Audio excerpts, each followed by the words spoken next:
Hey guys, it is day 159. It is 78 degrees out here. Surprisingly though, it doesn't feel too bad. I'm out here today in the Nike Epic React Flyknit 2s. And here it is from the side, and here it is from the other side. Did you notice those Nike socks with my Adidas tank? Yeah, I do that kind of stuff.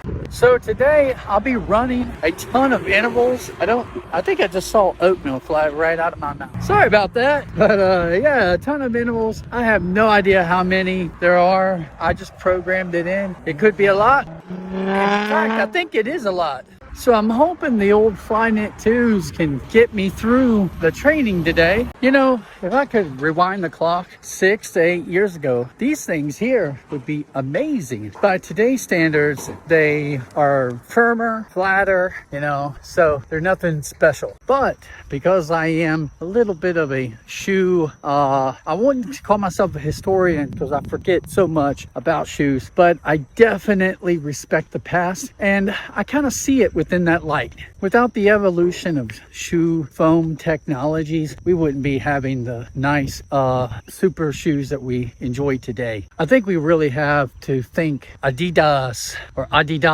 I think we have to thank them for the entire revolution, because they came out with Boost, and of course that changed the game. And then Nike reacted with React, and it was definitely a great reaction. And then it just kind of unleashed the whole fervor into foam technologies. And now it's at a point where you can get super critical foam setups from shoes sold at Walmart now. I'll be reviewing one of those pairs very, very soon. But even today, this shoe and this foam setup still feels decent. Still feels pretty good. It feels pretty good on underfoot, especially if I was just wearing them casually. But today's going to be a big test because I've got a lot of weight on my frame, and that's going to hit this foam pretty hard. It'll be the hardest workout these shoes have seen in a long time. The upper feels great, feels fantastic. I love uppers like this. I wish that all shoes could come with uppers designed like this. The shoe is easy to put on. It just feels good. It fits like a glove. Everything's nice. So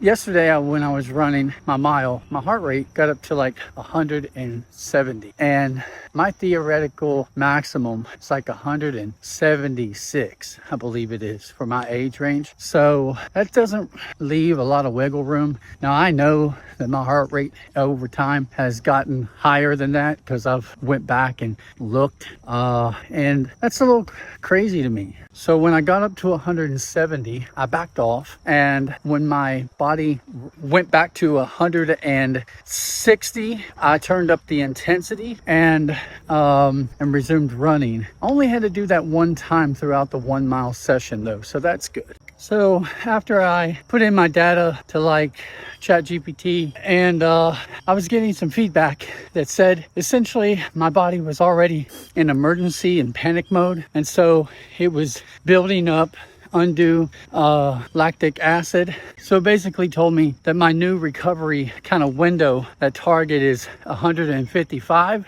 And so whenever I hit that, I have to back off, and then I can resume running when it's down to about 140. So that doesn't give me a long leash, but hopefully that will keep me preserved enough to be able to run longer distances. Hey, so that was like 2 minutes of marathon pace, rest, 2 minutes, or actually 1 minute of 10K pace, rest, and then 2 intervals of 5K pace. And then I had to rinse and repeat that 3 times. Overall, not too bad. Having the, I guess, being put on the leash of 155 beats per minute, it made me stop some of the intervals a little early. Like on my marathon time, 2 minute interval, I would have to stop like 10 to 15 seconds early. And then on my 10K pace, I would usually have to stop about 10 seconds to 15 seconds early on that. So I'm not a big fan of that, but if it will help me in terms of longevity on a longer run. Like this Wednesday will be 2.5 miles. And so trying to balance that with also trying to keep a track kind of minimum at 16 minutes per mile. I don't know, it's going to be tough. At the end of the day, if I'm not conditioned enough to run fast, then I'm not conditioned enough to go fast. I can't make myself run at 100 beats per minute, you know, with my heart pumping that fast for extremely long durations. It'll give out. So I can only do what I can do, you know, and I can try to train to improve that time and improve that cardiovascular fitness, but that's where I'm at right now. So if that's under 16 by May 2nd of next year, then that's where it is. The last 2-mile run, I finished with an average of 14 minutes, 13 seconds. So obviously very slow, but well within the realm of 16 minutes that I have to get by May 2nd. So I've got a little bit of wiggle room, but not much. These Epic React Flyknit 2s, they did really well for me. I liked the way they felt underfoot, even when I was turning up the speed. It's kind of strange how yesterday I was in the Jordan 34 low, and with that shoe it just made me want to midfoot strike, and then with this I definitely came down with the heel. Everything was, so I was still trying to minimize it just because of the plantar fasciitis I have going on.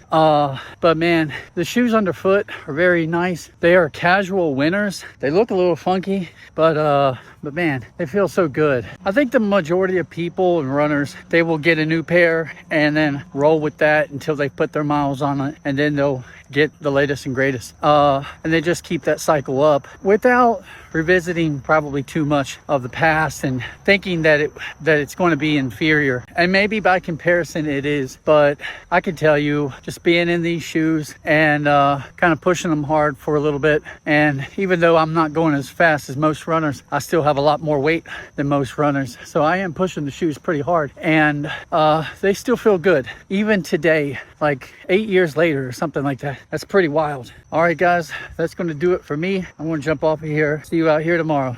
Later.